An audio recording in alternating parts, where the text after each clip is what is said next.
বান্দার হক নষ্ট করার শর্ত হলো 5টা। এখন বান্দার হকের সাথে যেহেতু জড়িত, বান্দার উপর যারা জুলুম করে তারা হলো জালেম। এই বান্দার হক নষ্ট শর্ত কয়টা? 5টা। আল্লাহর হক শর্ত নষ্ট তওবা হলো শর্ত হলো 4টা। এখন বান্দার হক নষ্ট করার যে তওবা যে শর্ত, সেটা হলো 1 নম্বর শর্তটাই হলো বান্দার হক আগে ফেরত দেওয়া। বান্দার হক আরেকটু ধরে বলেন, বান্দার হক আগে ফেরত দেওয়া। তাহলে যারা যৌতুক নিছেন, যৌতুকের টাকাটা সুন্দর করে গোছগাছ করিয়া,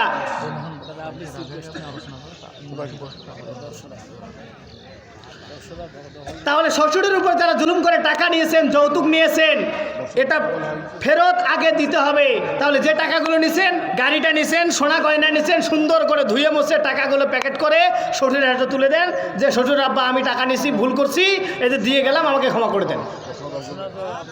ঠিক না? ঠিক না? আপনি তাহলে তো পার পাবেন না তো। তাহলে যে টাকা নিছেন ফেরত দেওয়ার দরকার আছে না নাই? ফেরত দেওয়ার দরকার আছে না নাই? একজন ব্যক্তি হাত তোলেন তো, হুজুর আমি আগে শ্বশুরের টাকাগুলো ফেরত দিয়ে আল্লাহর কাছে তওবা করবো। এ ওয়াজে তো দরকার নেই, মিছেও সময়টা নষ্ট করা হলো। আচ্ছা, যারা শর্মের কারণে হাত তুলতেছেন না, একটু মনোযোগ। আগে সম্পদগুলো ফেরত দিতে হয় ভাই, না হলে যদি আপনি ফেরত না দিয়ে, বান্দার হক ফেরত না দিয়ে আপনি যদি কিয়ামত পর্যন্ত হায়াত পান আর তওবা করেন, ওয়াল্লাহি আল্লাহর নামের কসম করে বলছে আপনার তওবা কবুল হবে না। তাহলে এখন আসেন, যারা রাষ্ট্রের সম্পদগুলো বিদেশে পাচার করছেন, সম্পদগুলো আগে দেশে ফেরত দেন। যারা নির্দোষ মানুষগুলোকে অবৈধ পন্থায় ফাঁসির কাস্টে ঝুলিয়েছেন, জনগণের কাছে, রাষ্ট্রের কাছে, মিডিয়ার সামনে এসে ক্ষমা চান, মাপ চান। নচেত 18 কোটি জনগণ তো ক্ষমা করছেন না, তার পরিবারের লোকেরা আপনাকে ক্ষমা করবে না।